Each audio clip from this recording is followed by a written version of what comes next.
I see people and prospective voters looking at candidates in the eye, weighing and measuring them. You need a clear platform and you've got to be an alternative. For people looking to challenge, well, they need to enter this with eyes wide open. It's important to present competence, purpose, and being able to communicate that. They may well settle for incumbents if it's good enough. If you offer people a strong enough alternative, then you can get surprising outcomes.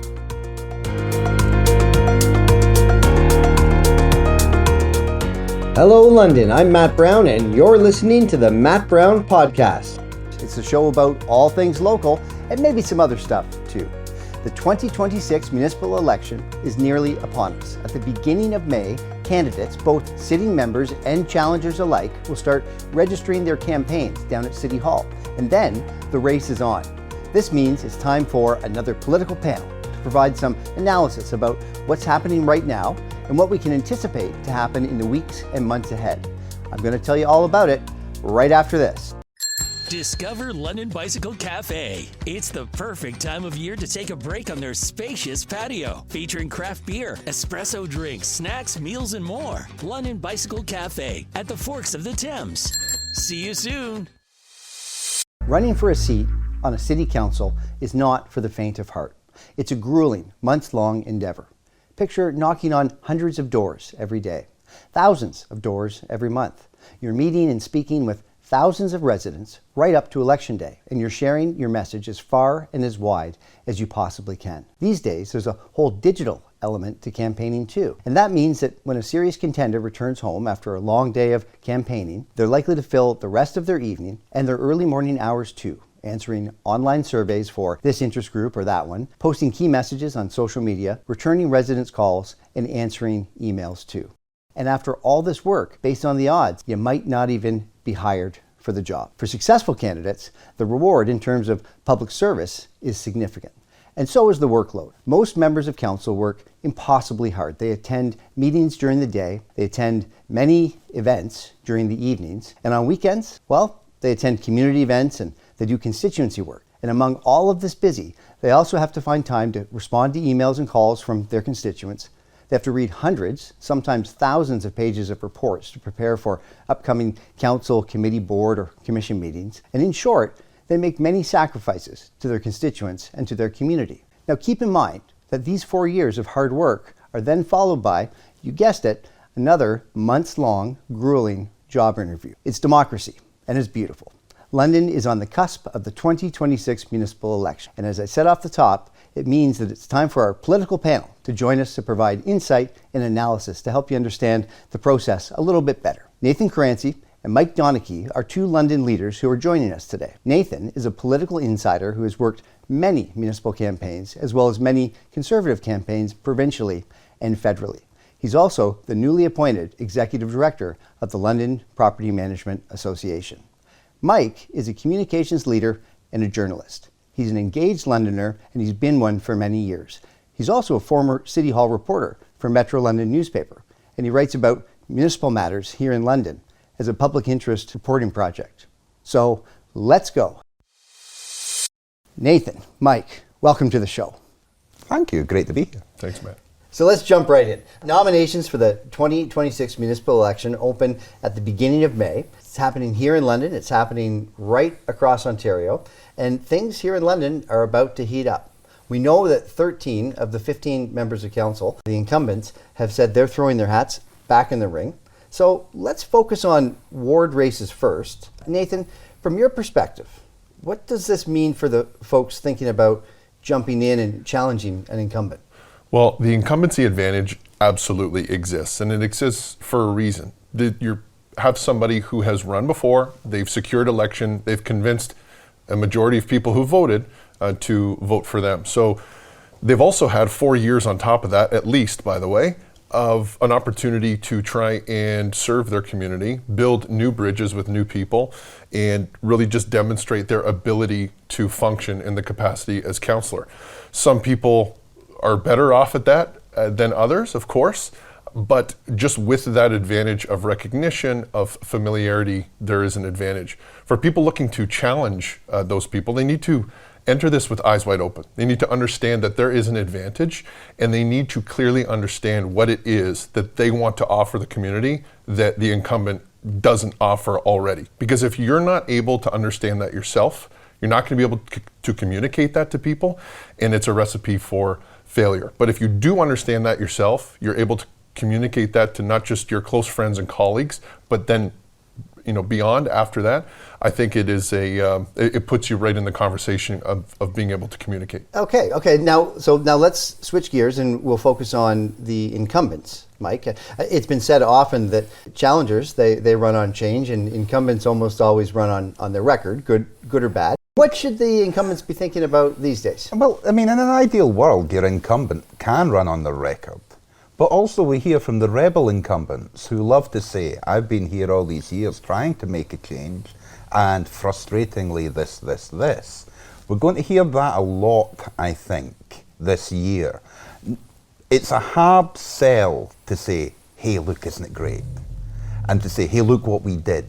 I think there are good arguments to be made by incumbents now about wins out there, and mainly the cost of living, but an awful lot of other issues have people in a certain tone of voice that they're going to hear. And so, yes, I agree, very wise words there from Nathan about the incumbent advantage. And it only works as long as you're credible. You can undermine yourself, double-edged sword there too. If you're going to be the incumbent, you better have something to say. Yeah, fair enough. Okay, now these elections typically come with a theme. If I think back to 2010, way back to 2010, Anne-Marie DeSico-Best had been mayor for 10 years, longest serving mayor ever. The community was ready for a change. Joe Fontana ran on change. 2014 was largely focused on the Fontana 8 and the London plan. 2018, bus rapid transit. I'm not sure about 2022, but if we look forward to 2026, we're seeing some themes emerge. Homelessness and housing might be one of them. But Mike, what should we be looking for there? Yeah, cost of living is right up there. So homelessness and housing are a big deal because they're seen as levers we can pull. We can build a house, we can help someone, give them a sandwich, or just do something there. But what they really are is symptoms of people's anxiety. We're going through a period in our history which is always cyclic, so absolutely bang on that sometimes people feel a need for change in different areas. But we're going through a period in our history now where people are uncomfortable. So they may well settle for incumbents if it's good enough. Frankly, at municipal level, good enough is the best we can expect sometimes.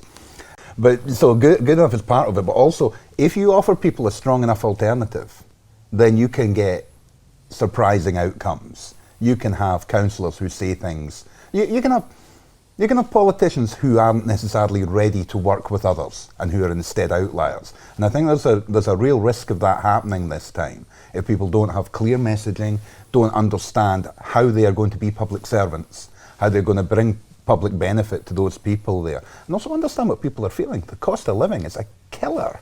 And behind all that, they see homeless people. They hear about, they see the cost of accommodation, they hear about problems, and it's all part of the anxiety. I think this is one where people are looking for change and they don't know how they're going to get it. Yeah, it's very interesting. How about you, Nathan? What are you seeing? Are you seeing any trends or themes that might be emerging? I think the key theme really in London is something that's similar, I would say, across Canada.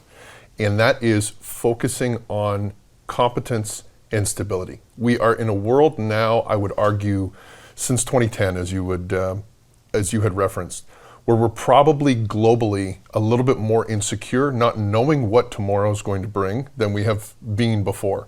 There's a lot of reasons for that. There's a lot of reasons to be concerned or to really have that as something that motivates you. Something having a theme like bus rapid transit or the Fontana 8 or lower taxes or things like that have emerged. These are things that have been dictated by the mayor's race, by the people at the top having a conversation with each other and the media coverage of that and how we're able to manipulate that discussion, how each campaign is able to do that. I use manipulating not in a bad way, but just being able to navigate that conversation. I believe right now, ultimately, eloquence and sound bites are coming down. And in a period of instability, competence and the ability, proven experience are really on the up and come. And I think that some of our partisan differences that we've seen in the past are proving to be a little bit not as necessary or maybe as dare I say, childish in the past. Politicians can't be seen to be above it all. I think that's something that is concerning to present yourself that way.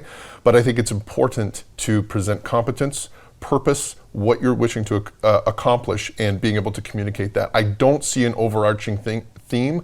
I see people and prospective voters looking at candidates in the eye, weighing and measuring them on their ability to understand, hey, you don't know what's coming down the pike.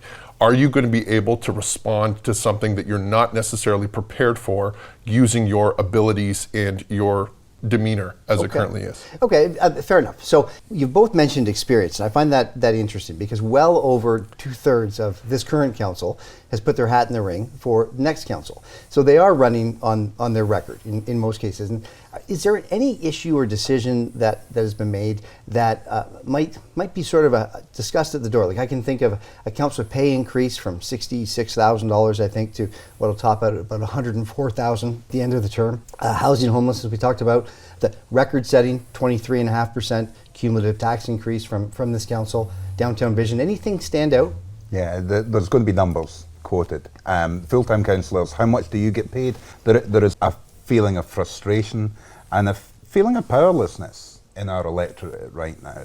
When people look at decisions that are made at City Hall, we saw this where the planning committee had to deal with large crowds of people coming in and objecting to developments that were actually allowed within the rules, but they wanted to push back against that. People have a voice and they do want to step up and they do want to say things, and the effectiveness of that is dependent entirely upon the information that they have, the effectiveness of the communication to them. Quite a lot of this is based on perception rather than people's actual records. So Nathan's exactly right. People so your average informed voter wants somebody with a good record and they want them to be able to stand on that record. And also I fear for the volume piece now, the populist piece, the reactive piece, where people are doing it on the basis of how they feel.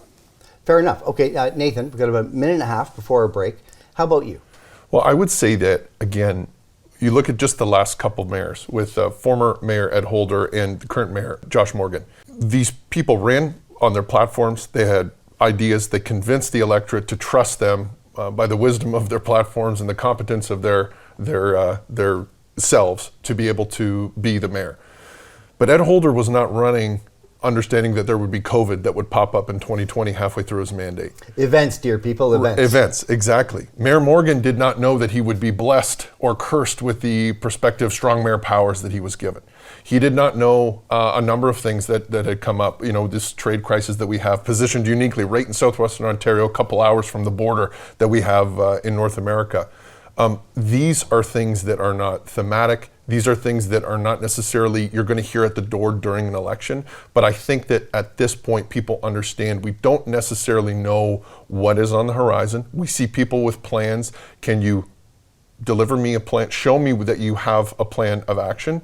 And are you competent enough to be dynamic when circumstances above your control change those things? So I do think that's a key piece.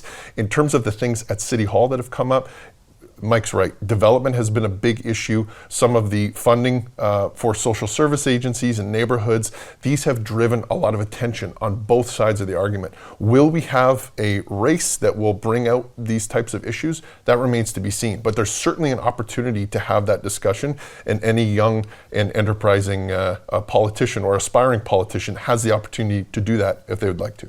Okay, you know what? We're out of time for this first segment. We're going to take a break. We're going to come back and we're going to talk about ward boundary changes, and we're going to talk about the citywide mayoral race as well. And we'll be back with more right after this. Discover London Bicycle Cafe, home of family cargo and urban cycling. Test ride an e-bike along riverside trails to see how easy moving through our city can really be. London Bicycle Cafe at the Forks of the Thames. See you soon. Let's talk ward boundaries, because from time to time in all municipalities across Ontario, a study's done, populations are examined in each ward. Our wards run from somewhere between 20,000 people and 45,000 citizens, and it's been adjusted. And there have been some big changes to a few wards. As an incumbent, does that make a difference, do you think, in the way they approach the election, Nathan? I absolutely believe so. And it starts with deciding where they want to run. You've had some wards themselves that have just been completely cut in half and eliminated. And really, for me, that's the dog not barking. We talk about some of the very few, the two incumbents, Jerry Pribble and Steve Hillier, who've decided that they're not going to seek re-election. Well, you had a prospective opportunity to see two incumbents challenging one another in the same area, which would have been the new Ward 5. That could have been Councillor Jerry Pribble and Councillor Corinne Rahman. Now, of course, Councillor Pribble decided not to run again, and that leaves just one incumbent running in that ward, so she says, which I believe, of course. But again, that could have been a big clash.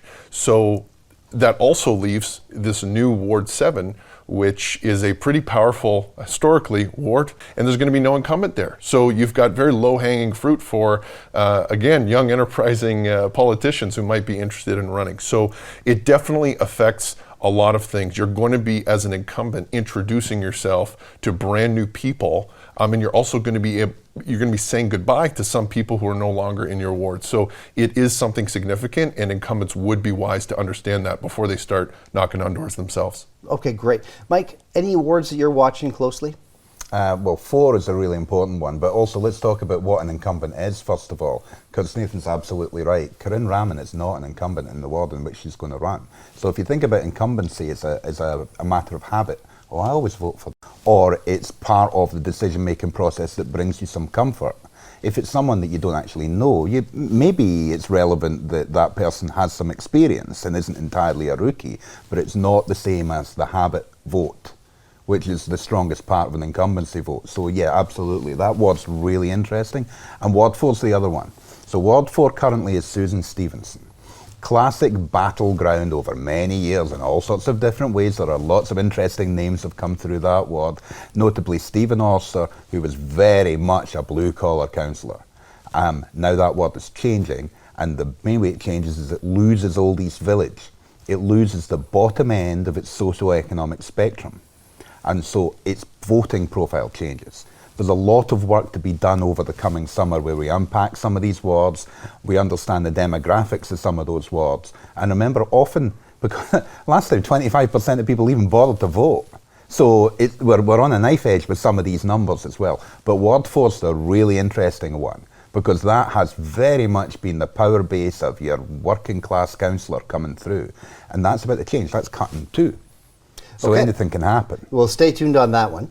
For the remainder of the show, let's talk the citywide race. I mean, Nathan, you've run at least one mayoral campaign. Mike, you've covered them. It's a daunting task. This is a city pushing 500,000 people, and it's like running 4 federal or provincial campaigns simultaneously. At the same time, I'm hearing from a lot of people that they think it's going to be a sleeper. Mike, you mentioned 25% voter turnout last time around. Is that what we should expect this time? It depends. Depends if we get a battle. So it's gladiatorial, right? It's straightforward adversarial battle, individual versus individual is the way it's set out. And the way that people make that decision isn't always on the basis of the same emotions. This is, of course, London, Ontario, where we've had a number of issues in that area. And basically people look for good enough, good solid, safe pair of hands. There's your Josh Morgan and Ed Holder, and that's awesome. People who are strong leaders and have worked as leaders in other areas and have done well there. And is there someone exciting enough to unseat that? I think that's a possibility. I think when you are a safe pair of hands, it's really easy to look shinier than that. And I think that because of the type of profile we get in our typical mayors, centrists, people who come from Western University's political science department, there's like a core group of wonks that tend to generate our politicians locally. Because of that type of thing, they can go in either direction. If Josh Morgan faces a strong challenger from the left, he'll go right. If he faces it from the right, he'll go left. And we haven't seen those campaign platforms yet. This is the exciting time, late April. People are figuring out whether they're going to run. The gates open and they're off in May. And I'm telling you, this is the point that we find out if it's going to be exciting. Okay, can't wait. I'm going to mark you down as a maybe. At the end of this whole process, we'll look back and see if you were right. Nathan, how about you? Do you see any non-incumbents throwing their hat in the ring? I'm not going to ask you to name names, or even a potential councillor sitting around the horseshoe that's contemplating it. Well, I think if I had to bet, and I'm not a betting man, but if I had to bet right now, I would say that you're probably going to get somebody, a dark horse candidate, that emerges either out of nowhere or somebody that gets a late game decision to say, you know what, you only live once, I'm going to throw my hat in the ring and I'm going to say what I feel like saying. I feel like Mayor Morgan has plenty of things to lean on in his re-election effort. Many things that he wants to say, I did what I said I would do. And the things that I didn't do, here's why we didn't do it. And it's a very competent, clean, simple message that can be consumed easily by people. But to Mike's point, which is a very good one, there's an opportunity on both sides, as a centrist that Mayor Morgan tries to be, there's an opportunity on both sides of the political spectrum to try and emerge and deliver a message that maybe Mayor Morgan would have to compete against. If you see two people emerge, one on either side of them, well then it potentially could be anybody's race. I do think, of course, that Mayor Morgan is the strong front runner, regardless of the situation, given the types of things you need to win a mayor's race, whether it's a re-election or just a normal election. But I do see an opportunity there, given the fact that nobody has put their hand up just yet. You have to think that the Ides of March are here, and somebody might be interested in putting their hand up. And you're not declaring your candidacy on this show? Not on this show. We don't get Not a on lot this of show. breaking news around here. Let's dig a little bit deeper. What should a candidate be doing if they're thinking about the citywide run to challenge an incumbent mayor? What should they be thinking about? Nathan, let's stick with you.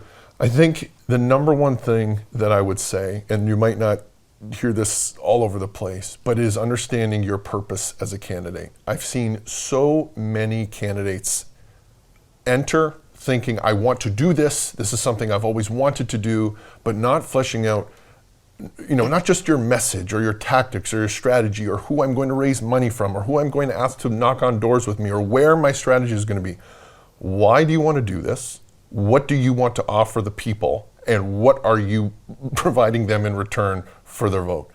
And I've seen so many people enter an election thinking, I'm just going to do this and try it out. And it gets very lonely very quickly when you're not able to do it. I would argue that right now we're in a unique time where that's even more accentuated. As I said, people are looking candidates in the eyes, wanting to weigh and measure them and say, are you somebody that's competent with proven experience that you're able to, adjust on your feet when something that you're not expecting happens? And thank you for that. Let's get Mike in on this question too. Yeah, well, the solidity is absolutely right. They need to be able to offer something. And also, I think timeline's important in this. It's really relevant. This election in October is the last one for a while. Based on the cycle for federal and provincial, it's going to be a little while, something like 28, 29, before we really come back in again to campaigning. Now, those can be called earlier, but what's happening here is people are establishing how it's going to be for about 2 or 3 years. And that's the relationships at different levels of government, figuring out how the funding works. And there's a lot of that. We can see a lot of success in having the right sort of relationships, particularly at provincial level as well. So that it would be really interesting to see if a politician stands up to challenge Josh Morgan and does it on political grounds. And then Nathan's bang on, you need something to say. You need a clear platform and you've got to be an alternative. Because otherwise people will just settle for what they know. Safe pair of hands. Sure. And that's come up time and time again. We're looking at the calendar. If we don't see a candidate come out, let's say prior to June, are we likely to have kind of a sleepy citywide election? Maybe, yeah. And we don't normally start from nothing and build up candidates. Normally we've got lots of them and they drop out as they go along, as they're picked off by snipers and they endorse each other and things like that. So I would have expected a more crowded field at this point. So timeline is straightforward, don't know. We've got about 30 seconds left. I agree with you, Nathan. Just final thought, real quick. I would say if you are a non-incumbent and you're serious about running for mayor or council, you need to be registered in the first week of May. If you're not registered early in May, you're not proving to people that you're serious and you're probably not going to be successful. So you need to register early if you want to be a serious candidate. Okay, well, you heard it here first, and I think that's sound advice that Nathan and Mike are offering Londoners thinking about throwing their hats in the ring. We are absolutely out of time. Thanks so much for coming on the show. Thank you, Matt. Thank you. And that's the show. As always, I hope you enjoyed it, and I hope you know a little bit more about the upcoming municipal election than you did about a half an hour ago. Thanks to Nathan and Mike for joining us today, and thank you for listening. Like I always say, this show is for you. In fact, we couldn't do it without you. Please keep in touch. You can write to the Matt Brown Podcast at gmail.com. Tell us what you think. Maybe tell us about an episode that you'd like us to cover in the future, or even pitch a show that you'd like to be a part of. A big thank you to everyone who's already doing so too. That's the show. I'm Matt Brown, and you've been listening to the Matt Brown Podcast. It's the show about all things London and maybe some other stuff too. Thanks for listening. Bye for now, and talk to you again soon, London.